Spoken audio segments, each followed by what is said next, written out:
Señores, así como el comandante arenga a su tropa antes del combate, así he querido hoy, frente a ustedes, a través de esta visita, exhortarlos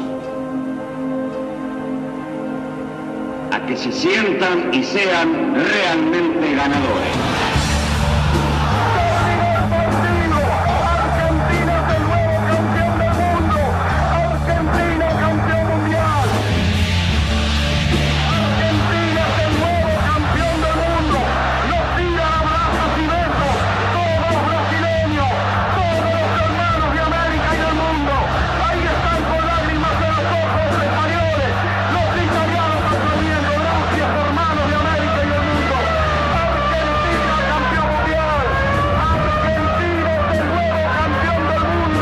En 1978, Argentina se consagraba campeón mundial de fútbol en el estadio de River Plate.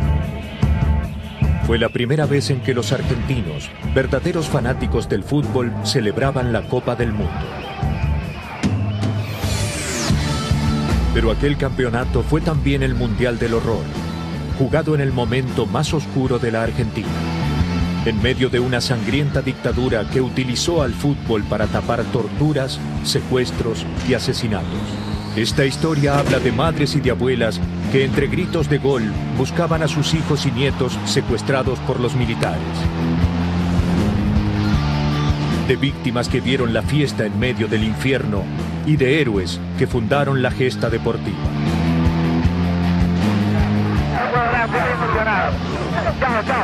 Alcanzamos el nivel futbolístico que la gente quiere.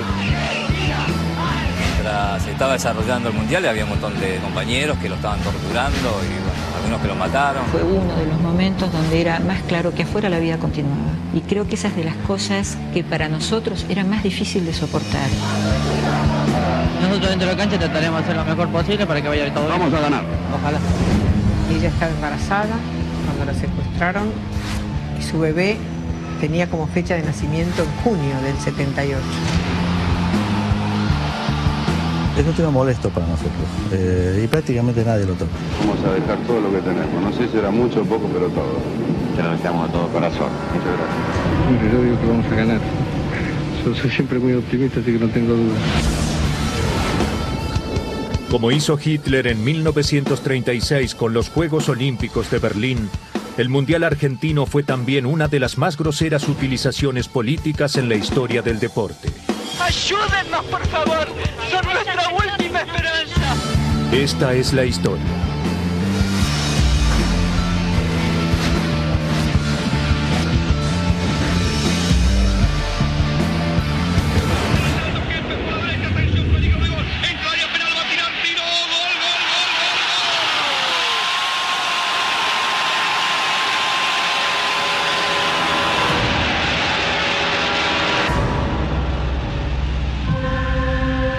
Los gritos del triunfo llegaban hasta la ESMA, Escuela de Mecánica de la Armada, el más célebre de los campos de concentración de la dictadura que gobernaba en Argentina.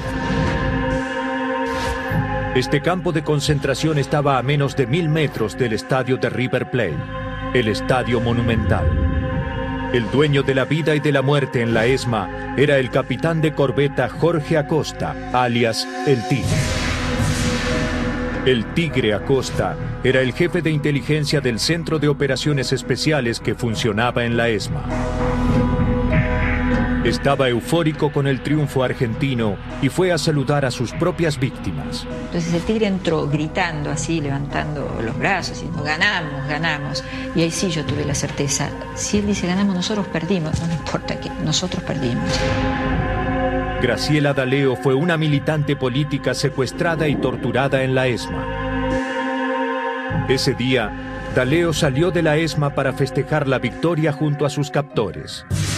Después él se va y al rato, digamos, ya habrían pasado algunas horas porque ya era de noche, viene el Verde, el guardia, que eran pibes que tenían entre 15 y 20 años, con una lista y empezaron fulano, fulano y fulano, prepárense para salir. Entonces salimos del predio de la ESMA, digamos, el recorrido habitual, salen del playón, salían por la puerta principal, la de Avenida Libertador. Me acuerdo que cruzamos la vía y llegamos a Cabildo.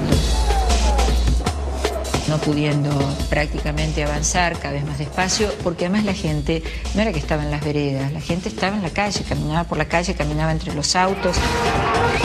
Ahí yo le pedía a Selva si me podía asomar, porque como era un 504, esto que tiene el techo corredizo, que yo quería mirar desde arriba. Entonces el tipo me dijo que sí, abrió el techo, yo me paré en el asiento y veía esa multitud que no...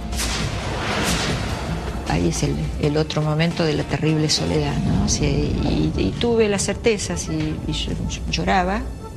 Dije, si yo me pongo a gritar acá que soy una desaparecida, nadie me va a dar pelota.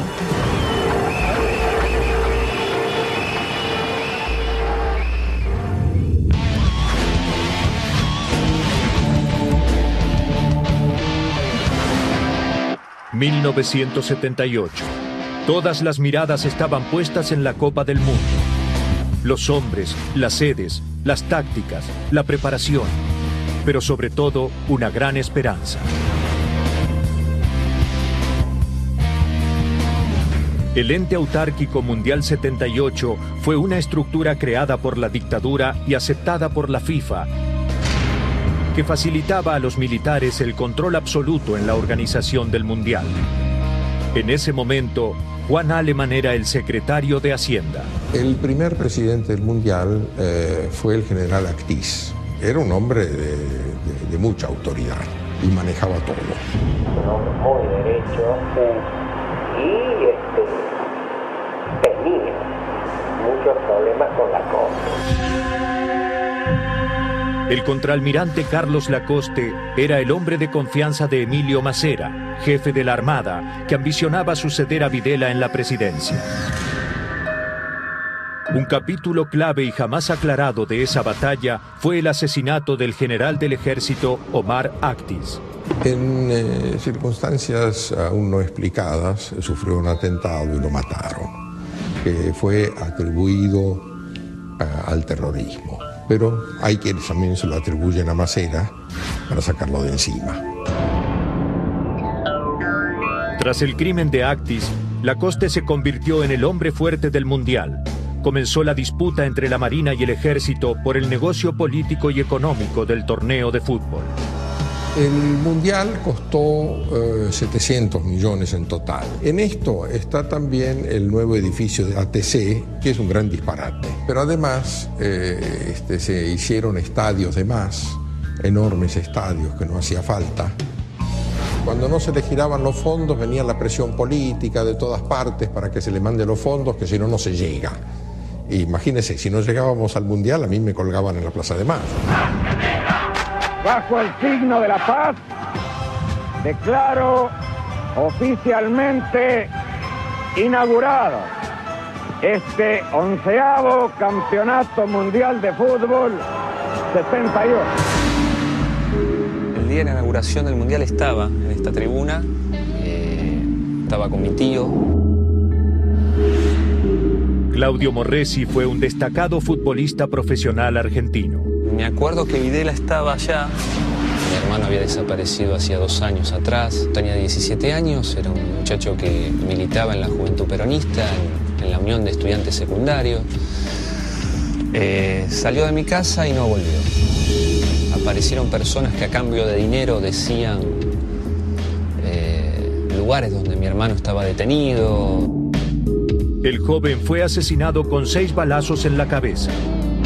La familia conoció la noticia 13 años más tarde. Durante todos esos años, Morresi y sus padres soportaron extorsiones con la esperanza de volver a verlo con vida. Un torturador le exigía dinero y aparte le decía que mi madre tejiera pulóveres y ropa de abrigo porque iban, a cambio de tanto dinero, mi hermano iba a ser sacado del país y llevado a Dinamarca. Entonces yo tengo la imagen de mi madre tejiendo a la noche.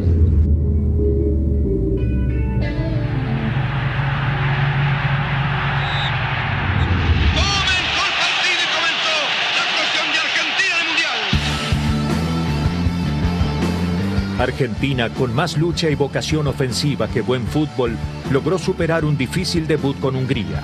El primer partido eran unos nervios monstruosos realmente. La ansiedad escénica que teníamos nosotros, porque reventaba la cancha, porque prendíamos la televisión, estaba el tema mundial, comprábamos los diarios, estaba el tema mundial, era tremendo. Contra Hungría íbamos perdiendo 1-0 a los 10 minutos y todavía no habíamos reaccionado de los nervios que teníamos. La presión, todo, la cancha de River, era como si fuese demasiado.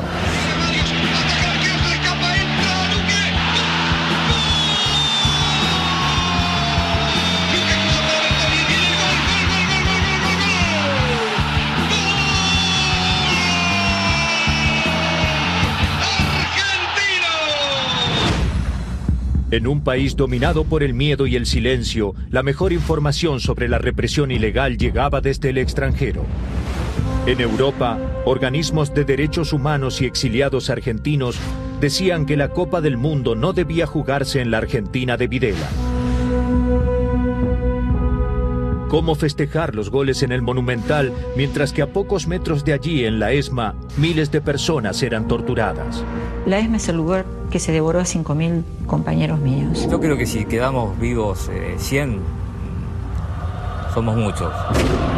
Para la Junta Militar, esas denuncias eran parte de lo que consideraban la campaña anti-argentina.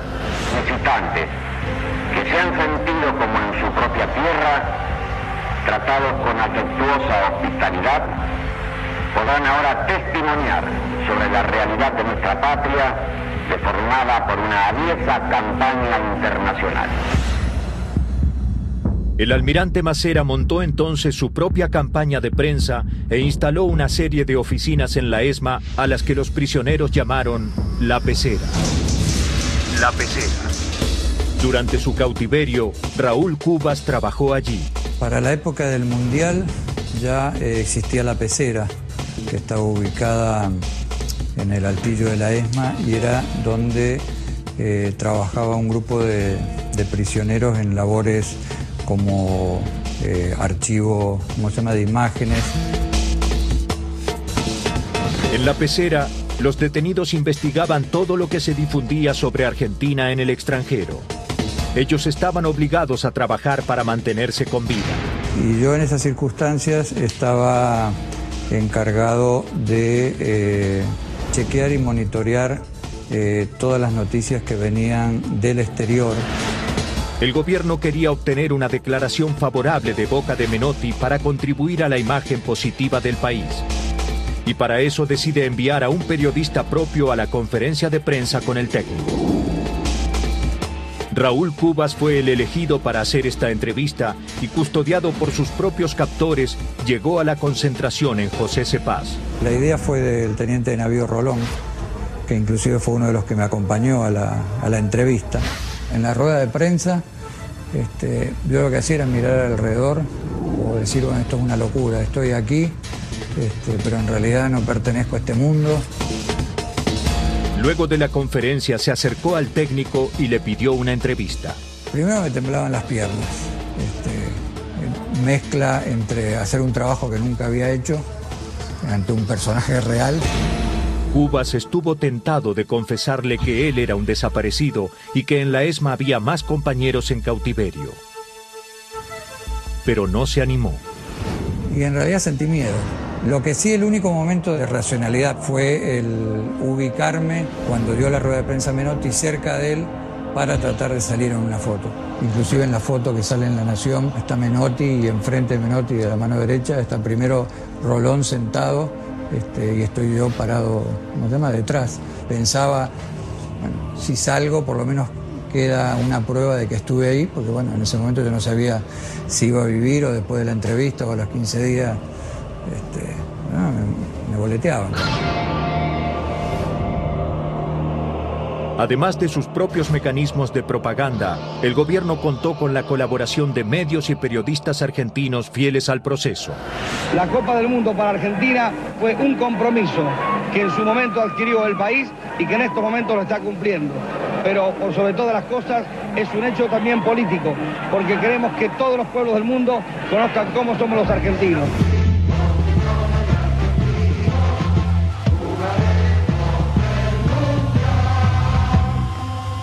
Yo estaba convencido que nosotros éramos derechos, que como la propaganda, que nosotros éramos derechos, que nosotros éramos humanos. Me molestaba cuando lo atacaban de Argentina, me molestaba cuando, por ejemplo, venía gente, periodistas especialmente del exterior, y hacían preguntas difíciles. Yo decía que era todo propaganda comunista, propaganda zurda, en fin. Ese era yo, por ejemplo, que era, digamos, el más instruido. Les rogamos a ustedes, son nuestra última esperanza. Durante el Mundial, las madres de Plaza de Mayo querían aprovechar la presencia de periodistas extranjeros para denunciar la desaparición de sus hijos. Hace 2 años que estamos así. Mi hija estaba embarazada de 5 meses cuando se la llevaron. Mi nieto tiene que haber nacido en agosto del año pasado. Hasta ahora no he podido saber nada de él. ¿Cuántos son ustedes? Miles de mujeres, miles. Usted no se olvide que estas señoras que hoy están continuando la lucha subversiva que han desarrollado sus hijos antaño, tratando de presentar figuras y presentar posiciones que evidentemente no hacen nada más que continuar la acción subversiva que hicieron sus hijos. La bota militar no solo afectó a las víctimas directas de la represión. Los integrantes de la selección nacional atravesaron por algunos momentos difíciles. En esa época era muy difícil, muy dura. Y yo, bueno, había llegado a tener un conflicto con el presidente de River, que era Aragón Cabrera. Entonces, bueno, no firmé el contrato. Y un día llego a mi casa y me agarra mi viejo y me dice, mirá, no te asustés, pero hoy me bajé del colectivo y me agredieron y me dijeron que decía a tu pibe que arregle el contrato, si no te vamos a matar. Un día me metieron en una oficina, me recibió un tipo vestido de fajina militar y me amenazó. En su juventud, César Luis Menotti había estado afiliado al Partido Comunista de Argentina. Lo que pocos saben es que Menotti, en plena preparación mundialista, salía de la concentración de José Cepaz escondido en un automóvil para reunirse con dirigentes del Partido Comunista. Sí, tuve muchas, sí, en Olivos, en la casa de Florindo Moretti. Se discutía todo, se discutía la lucha armada. Y hay otras cosas también que a mí me avalarían en un juicio para demostrar que yo fui mucho más combativo que muchos de estos que andan ahora diciendo pavadas, ¿verdad? Yo tuve gente en mi casa, yo saqué gente de la cárcel. A Laura, la hija mayor de mis 4 hijos, la habían secuestrado junto a su esposo. Ella estaba embarazada cuando la secuestraron y su bebé tenía como fecha de nacimiento en junio del 78. Estela Carlotto es presidenta de Abuelas de Plaza de Mayo y en tiempos del Mundial también buscaba a su nieto Guido, nacido en cautiverio por aquellos contradictorios días de junio del 78. Laura, desde el campo de concentración, por intermedio de una persona liberada, nos mandó a decir, mi bebé va a nacer en junio, que mamá lo busque en la casa cuna. Si es varón, lo voy a llamar Guido, como mi papá. Le dijeron, despedite de tus compañeros porque te vamos a hacer un juicio rápido, vos reconocé tus delitos y te vas a juntar con tu hijo y con tu familia. Se despidió sabiendo que iba a la muerte y la mataron. Yo ya en mayo empecé la búsqueda formal de ir a la casa cuna, en los orfelinatos, a esperar el toque de un timbre a la noche, dejándome un bebito en la puerta con un nombre, o llamándome de alguna dependencia de menores a decir, señora, hay un chiquito que dicen que es su nieto. La sensación mía del Mundial es esa, la espera angustiosa, sobre todo en las noches, cuando pensaba que algún timbre me iba a llamar para encontrar mi nieto. Estamos justamente, digamos, sufriendo esa ausencia, esa angustia, cuando el país festejaba los triunfos de Argentina en el fútbol.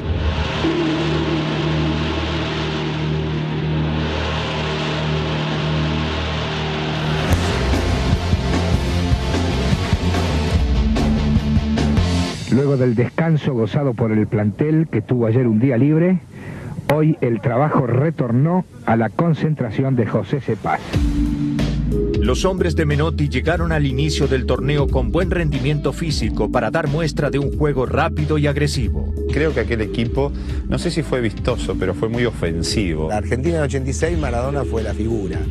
Y para nosotros, bueno, teníamos a Pasarela, Filiol, unos nenes impresionantes, pero Kempes fue una de las grandes figuras. ¿Vos creés que de algún modo nosotros copiamos algo del fútbol europeo? Sí, eso es evidente. También creo que este seleccionado lo que mejor ha copiado de los europeos es la dinámica que tiene esto para jugar al fútbol. Aún hoy, Menotti es recordado con admiración por sus jugadores. Menotti, el mejor técnico que tuve en mi vida. Menotti produce la gran transformación, una gran revolución. Antes éramos los campeones morales, a partir de ahí los campeones de verdad, así de simple. Para muchos especialistas, Menotti comandó un trabajo que marcó un antes y un después en la historia de la selección de fútbol de Argentina. La selección argentina comenzó su trabajo con algunos eslogan, entre ellos dos frases que fueron fundamentales.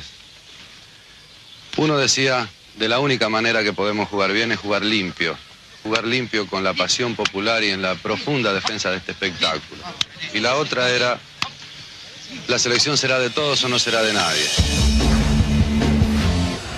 Su discurso agradó a la prensa progresista, pero paradójicamente también convencía a los militares. El proceso se ha cumplido en toda su extensión. A la perfección, yo diría más que a la perfección. Fue todo muy bien planeado, muy bien trabajado. Nosotros en 3 años no podemos remediar la desorganización de 25 años de fútbol. Nunca quedó un proceso.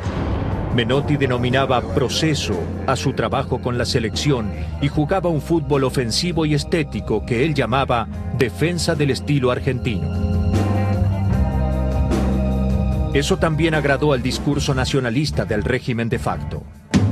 Estamos preocupados, como siempre, porque tenemos una enorme responsabilidad. Es demasiado el afecto que recibimos en cada día y antes de comenzar la Copa y aquí en la calle, y la selección ha producido una euforia que realmente nos sorprende.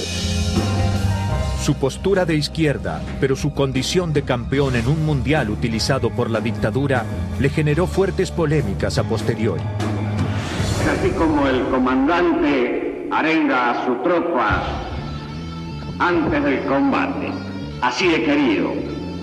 Hoy, frente a ustedes, a través de esta visita, exhortarlos a que se sientan y sean realmente ganadores. Es probable que haya sido permisible a veces a aceptar algunos diálogos con algunos tipos que no lo tendría que haber hecho. Me jode mucho. Tenga la plena seguridad de haber cumplido a conciencia con este trabajo tan delicado de la separación. Pero no, ante otras actitudes, no. Yo creo que yo fui muy leal a mi equipo y a la gente, muy leal. Yo no tuve compromiso con nadie. El almirante Macera, junto al doctor Cantilo, al cuerpo técnico de la Asociación del Fútbol Argentino, e inclusive a un aficionado al fútbol que se llama Emilio Macera y es hijo del comandante en jefe. Juntos recorren las instalaciones de José C. Paz. Recuerdo muchos militares y recuerdo visitas en helicóptero. Los jugadores, prácticamente todos, se acercan para conocer detalles de la máquina que condujo al comandante en jefe de la Armada aquí a José C. Paz. Por miedo a volar nunca me subí en helicóptero, que era como una distracción estúpida, ¿no? Unos cuantos subieron, decir, era parte del entretenimiento y de todo eso. Vivimos con una intensidad esta responsabilidad que no tengo nada que arrepentirme, al contrario. Yo era el técnico de la dictadura y también podría decir entonces, con una vanidad absoluta, a Citarrosa, que era el músico de la dictadura, porque yo lo fui a ver a Citarrosa en la dictadura, en Gimnasia de Grima, éramos muy poco, pero cantó. Hay que ser muy mal bicho o no tener nada en la sangre para no sentir ese compromiso, esa representatividad, porque no eran la Junta Militar, ni era la platea de River, era la gente de José C. Paz, la gente de los pueblos, la gente que se bajaba de los camiones, de los taxis, y no nos dejaba pasar. Yo siempre terminaba mi charla diciendo lo mismo. Cuando saluden, levanten la cabeza y aprendan a saber para quién juegan. Ahí están, esos son esos, los que están ahí. Ahí está tu viejo, tu hermano, tus amigos, tu barrio, tu gente. Se retiran los jugadores argentinos aplaudidos por el público. Vamos acercándonos a Kempes. Mario Kempes, por favor, para Tele 11 Informa. ¿Qué impresión le ha causado esta exhortación del presidente Videla? Bueno, para nosotros es muy importante, aparte ya que el público creo que nos tiene demasiada confianza y nosotros dentro de la cancha trataremos de hacer lo mejor posible para que vaya todo bien. Vamos a ganar. Ojalá. Tarantini, para Tele 11 Informa, 2 palabras de esta entrevista con el presidente. Bueno, estoy muy contento ya que por segunda vez vengo a visitar al presidente y el apoyo de la gente para nosotros es muy importante. Para nosotros es muy importante que el señor Videla y la Junta Militar, digamos, esté con nosotros y nos apoye en todo sentido y haya dado todas las fuerzas y todo el aliento como lo dieron ellos. Yo no hice la pared con Videla, ni con Macera, ni con Lacoste, ni con nadie. Yo hacía paredes con Bocini, hacía paredes con Kempes, con Valencia, con Luque, con Housener. Y todas las paredes que hice en el Mundial las hice con mis compañeros. Yo me pongo en lugar de Luque y se me caen las lágrimas. De dolor, no de bronca. Luque perdió un hermano que lo venía a ver jugar un partido de fútbol. Tuvo un accidente y se mató. Y después que aparezcan diciendo algunos tipos Bilardo o algunos otros de que ganamos el Mundial gracias a la dictadura. No, es duro, es muy fuerte. Ya el hecho de decir, por ejemplo, cómplice o palabras de esa manera son fuertes, muy fuertes. Lo que pasa es que ningún jugador se jugó acá de venir a la plaza, de venir a hablar con las madres, de decirnos madres, miren lo que nos pasó, es terrible. No, creyeron que lo hicieron bien y que estaba bien y que bueno, punto, ¿no? Creo que uno tiene que afrontar este tipo de cosas. Julio Ricardo Villa aceptó reunirse con una de las integrantes de Madres de Plaza de Mayo. Por primera vez, intentaron acercarse dos sectores que durante el Mundial vivieron realidades enfrentadas. Fui convencido de que lo debía hacer. Cuando terminó, tuve algunas incomodidades en el medio, pero la valentía de contestar lo mío. Obviamente nosotros, aunque quisiéramos o no quisiéramos, ayudamos al proceso, ayudamos a un proceso que fue un proceso criminal totalmente, hasta genocida, aunque nosotros obviamente no quisiéramos o no queríamos hacerlo. Un mundial no se hace con los jugadores ni con el técnico, se hace con la prensa, con los compromisos económicos de la FIFA, con los dirigentes. Entonces, después que terminó el Mundial, se abrazaron todos, se subieron al carro de una manera repugnante y después, cuando vino la democracia, se bajaron de ese carro para seguir acompañando este circo, pero en definitiva eran los mismos. Sale César Luis Menotti, director técnico del equipo argentino, y es aplaudido por el público, que recibe con aplausos al director técnico y a los jugadores del equipo argentino. No cabe duda que nosotros hayamos sido usados políticamente, porque el deporte es una contención muy grande para muchísima gente. Lo que sí no me siento parte de eso, ¿no? Claro que ayudamos, porque en la medida que nosotros ganamos, ellos se perpetúan un tiempito más en el poder.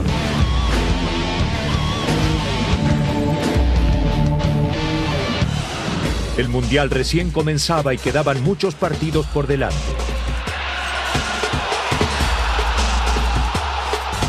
Argentina ya había triunfado frente a Hungría. Ahora enfrentaba a Francia. Une opinion de... Nous ne savons pas où on se trouve. Il faut absolument gagner si on veut passer le tour. On ira pour gagner contre l'Argentine, mais il faut que ça soit posible. La jornada se presentaba tensa. Si Argentina ganaba, se clasificaba para la segunda ronda.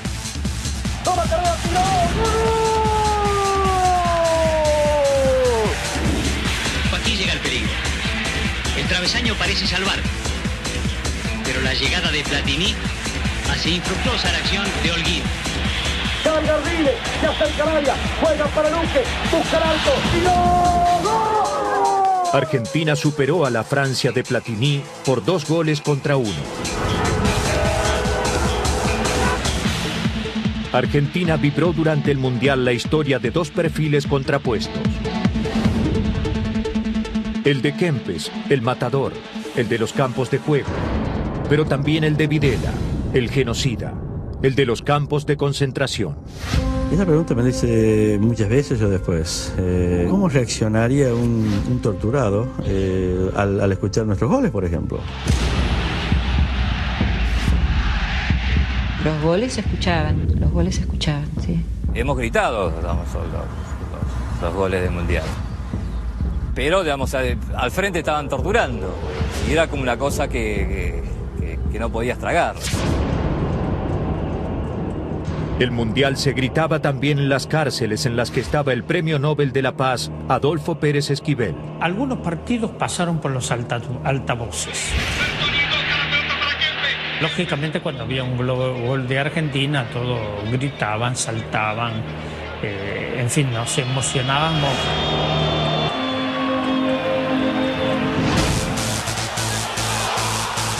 La victoria sobre Francia le aseguraba a Argentina la clasificación, pero todavía le faltaba enfrentar a Italia.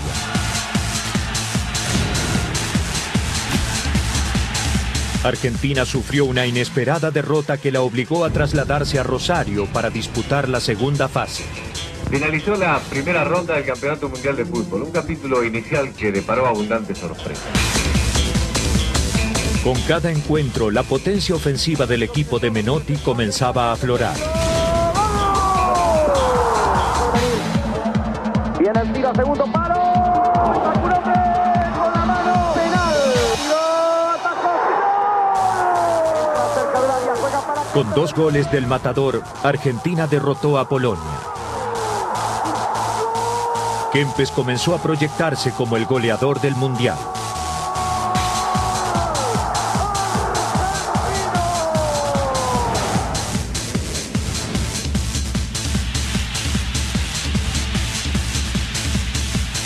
Llegaba un momento crucial, enfrentar a Brasil, uno de los principales candidatos al título mundial. Na fase atual, a seleção argentina é melhor que a seleção brasileira tecnicamente? Por lo hecho, hasta este momento no tengo ninguna duda. Me parece que en el partido se va a ver quién tiene de hijo a quién, ¿no? Su opinión, por favor, señor. Matamos.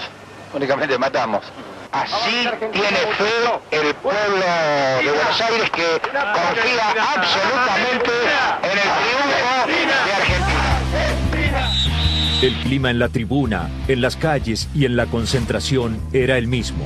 Un partido peleado como si fuera la final. Brasil ya sabíamos cómo iba a ser. Era mucho más una guerra que partido de fútbol. Sabíamos que iba a ser peleado, que el que hacía el gol iba a ganar. No jugamos bien, pero el partido tampoco Brasil jugó bien. Fue un partido realmente muy trabado, muy duro, muy difícil, que lo pudimos haber resuelto en un momento nosotros y que después estuvimos también a punto de perderlo, que Pato tapó una pelota increíble. Terrible, desgastante, estresante. Una responsabilidad que no sé cuántos jugadores están en condiciones de poder soportar. Pero luego de un partido trabado en el medio campo, el resultado fue solo un 0-0. Y como ambos equipos quedaban con igual cantidad de puntos, la definición del finalista de zona quedaba para la última fecha. Brasil le ganó 3-1 a Polonia. Y por la noche, Argentina enfrentó a Perú sabiendo que si quería llegar a la final, debía ganar ese partido por más de 3 goles de diferencia. Todo lo que yo lo he dicho es lo que yo he sentido, lo que yo siento. ¿Pero qué es lo que hace? Vergüenza, nada más. ¿Pero por qué? Porque yo pienso como jugador que ese partido no fue normal. Habían rodeado de tanto celo y de tanta suspicacia al partido con Argentina que al final, más bien previo al partido con Argentina, fue un zafarrancho. Antes del partido sucedió lo que no había sucedido nunca. Entró a saludarnos Videla con un grupo de personas. Dentro de ese grupo de personas estaba hasta Henry Kissinger. Henry Kissinger, exsecretario de Estado norteamericano, amigo personal de miembros del gabinete, nos visita para ser testigo de este gran momento. No, I just wish you all good luck in the football games in the next few days. No, simplemente desearles a ustedes muy buena suerte en los partidos de fútbol que están por venir. Tú sabes que le preguntas a mucha gente, a muchos jugadores, mis compañeros de esa época, y muchos no se acuerdan. Es algo rarísimo. Entraron antes y entraron después del partido. Y después te pones a pensar que puede haber sido algo psicológico, algo preparado. Entra Kempes, peligro de gol. Entra Área, peligro, va a tirar, tiró. ¡Gol! Para Tarantini, viene el centro, entra Mario. Cabeceó Tarantini, ¡gol! Argentina ganó por 6-0. ¡Gol!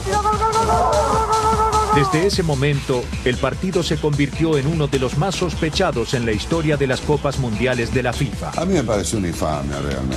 Yo te digo que nosotros, primero, encontramos un Perú que venía destruido, físicamente destruido, había tenido confrontaciones dramáticas, jugadores lesionados, jugadores que estaban en una pierna. Dimos demasiada ventaja porque no jugaron jugadores importantes ese partido, arrastramos jugadores lesionados. Vos sabés que ese partido, las dos opciones de goles, primera las tiene Perú. Una pega en el palo y la otra pasa cerquita, rozando el palo. Si nosotros hubiésemos hecho ese gol que chocó en el parante izquierdo, me acuerdo, y otro disparo que pasó rozando el palo, entonces ¿qué hubiese pasado? Entonces yo dije, ¿cuánto hincha argentino se hubiesen tirado de la tribuna, ¿no? Perú se fue a jugar ese campeonato mundial simplemente, como se dice criollamente acá en mi país, a cumplir. Se dieron mucha facilidad en determinados momentos del partido. Así de simple. Mucha facilidad. Ataca Ortiz, se mete la lateral y hay peligro de gol. Viene el centro, se atrapa, peligro de gol, entró gol, gol. Al equipo peruano se lo acusó sin pruebas de haberse vendido.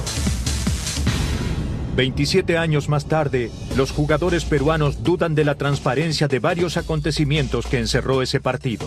Yo no pongo la mano al fuego por nadie, más que por Ramón Quiroga, porque los indicaban a Ramón Quiroga. Y todos los goles fueron en el área chica.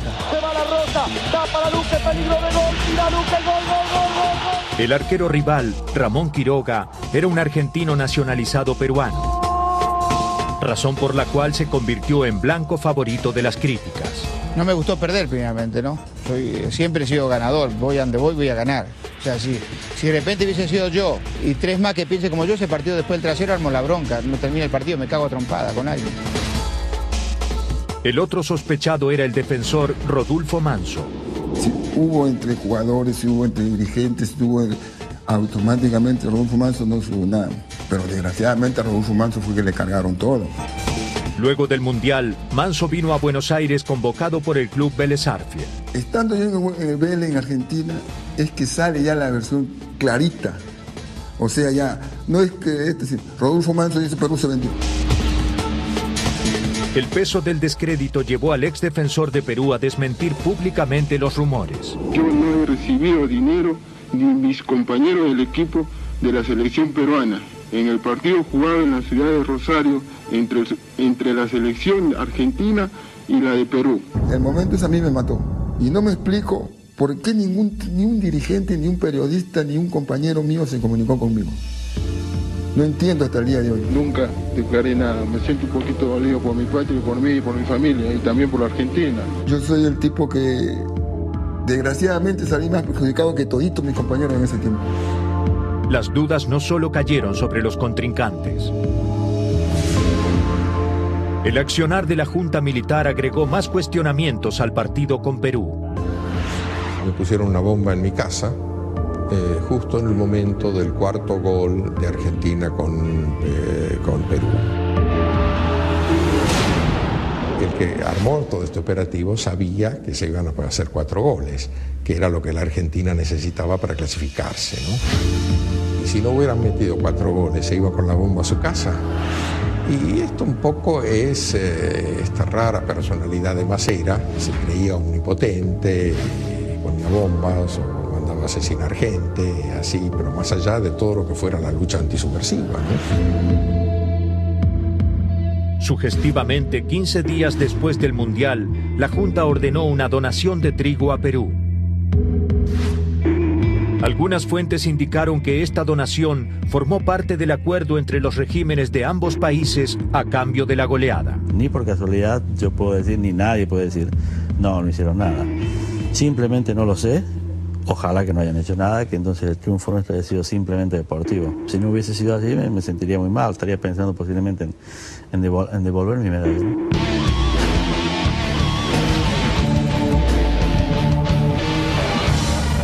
El gran sueño de ganar el Mundial estaba a punto de concretarse. Solo restaba enfrentarse a Holanda. Argentina ya estaba en la final. Filial, tu saludo al arribar a Buenos Aires. Estamos muy contentos porque hemos conseguido en Rosario lo que siempre hemos soñado, poder llegar a la final de la Copa del Mundo. La selección de Holanda partió desde la concentración rumbo al Monumental. Todo prácticamente está en marcha y un deseo nos une a todos siguiendo a esta selección holandesa. Buena suerte, Argentina. Llamativamente, el equipo rival debió recorrer la misma ruta que una hora más tarde tomaría la selección argentina. El vehículo de los holandeses y esta columna de periodistas y policías ha quedado detenida porque el público la ha rodeado acá en el cruce de José Cepaz. La influencia del público se hizo sentir. 13 horas 20 minutos y se pone en marcha la gran ilusión argentina. Abandona José Carlos Paz la selección nacional rumbo al Monumental de River Plate en una nublada jornada de junio en que puede coronarse campeón del mundo. Dirá hasta dónde son valederas las esperanzas de 25 millones de habitantes.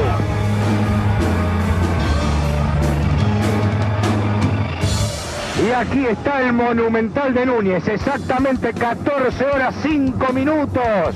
Se produce el arribo de la delegación argentina. Estamos viviendo los instantes previos a la gran fiesta final. ¿Intentará usted mantener la línea del fútbol sudamericano que usted ha defendido en este cotejo? Sin ninguna duda, es decir, nosotros saldremos a disputar esta final respetando nuestro trabajo hecho en los últimos 4 meses, con las mismas convicciones. Aquí está Argentina en el arco del Río de la Plata. Vamos, Argentina. La charla técnica del partido final duró 12 minutos. Y en los 12 minutos fue una arenga permanente hacia nosotros, no hablando del rival, sino simplemente pidiéndonos memoria de todo lo que él nos había pedido en 4 años de trabajo. Miles de personas coreaban el himno nacional. Este podría ser el último triunfo mundial para todos. Holanda no era un rival fácil. Comienza el partido final de la Copa del Mundo del 78 en la República Argentina.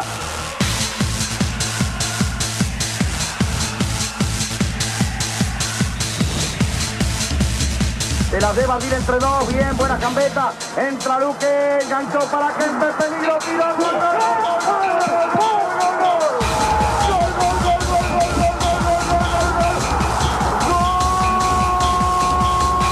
En el minuto 37 del primer tiempo, Kempes llegó al arco rival y redobló el aliento en la tribuna. Argentina 1, Holanda 0, el Estadio Monumental se sacude, el celeste y blanco cubre las tribunas. Con un gol en el minuto 37 del segundo tiempo, Holanda igualó el marcador y obligó a definir en el alargue.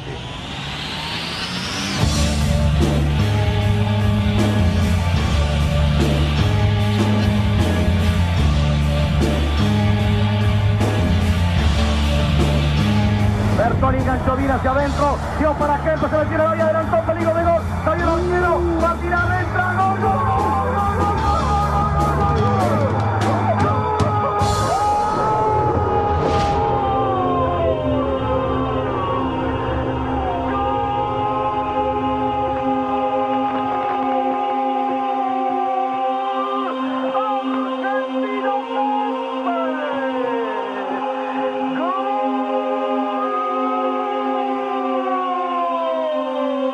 Cuando Argentina fue campeón del mundo, estábamos en nuestra casa de un barrio de La Plata, junto con familiares,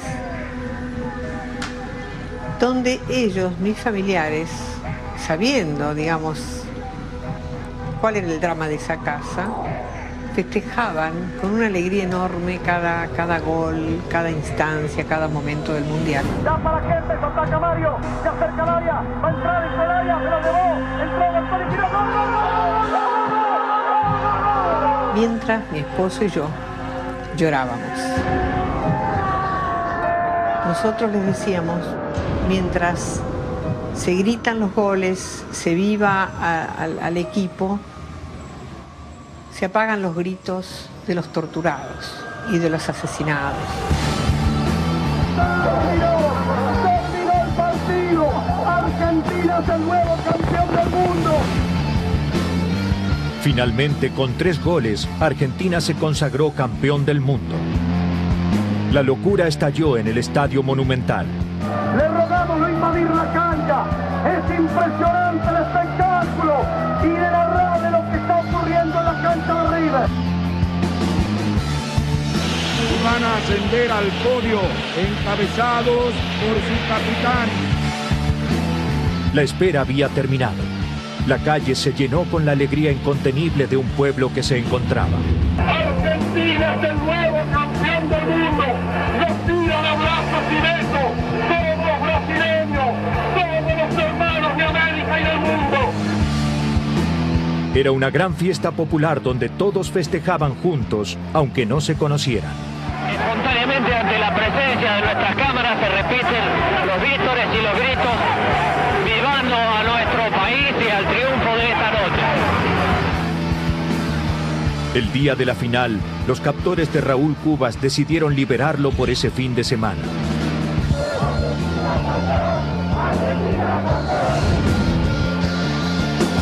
Y aunque festejaba en el Obelisco, Cubas seguía siendo un desaparecido. Yo creo que como en ese momento yo estaba destruido y anulado políticamente, ahí se liberó como se llama, el hincha. Graciela D'Aleo también fue testigo de la alegría desatada en las calles.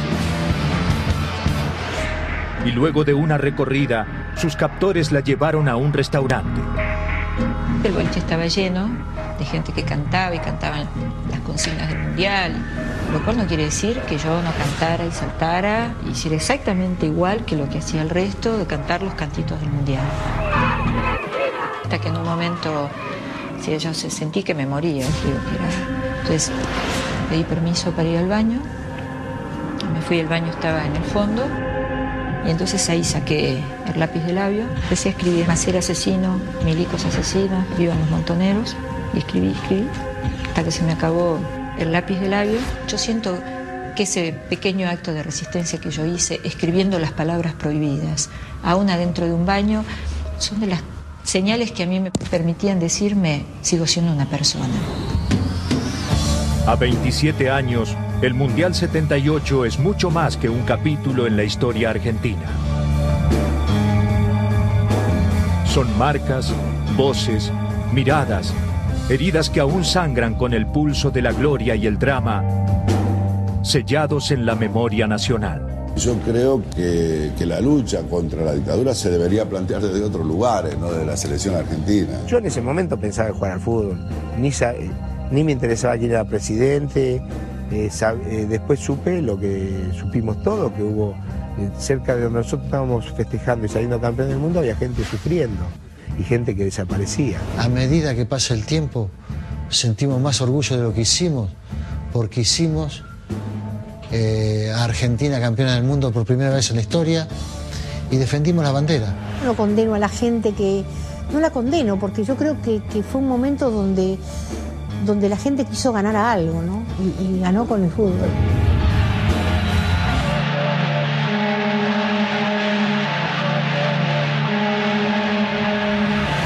Este júbilo que se manifiesta en nuestras calles, en varias y sucesivas noches y aún en los días, sepan ustedes interpretarlo. Es el júbilo de un pueblo que, más allá de un exitoso resultado deportivo, festeja un reencuentro consigo mismo, un reencuentro con sus valores tradicionales, un pueblo que se siente orgulloso de su pasado, que no reniega de su presente y que asume con heroico optimismo el futuro inmediato. Mi nieto nació allá en el 78 cuando se estaba jugando este mundial. Y es el nieto que estoy buscando y que no sé dónde está. Y me duele porque aquello está presente. No es que yo cuento algo que pasó y bueno, es pasado, es presente. O sea que el propósito de la dictadura era deshacer este país, reinar por tiempo indeterminado y que la familia de los que ellos llamaron subversivos fuera diseminada. Y no lo consiguieron, porque estamos juntos, porque el país existe y está de pie, porque los Carlotto estamos juntos, en los fideos de los domingos, en los asados que programamos para cuando la familia volviera a ser la misma. No está Laura, no está Guido, pero los estamos esperando.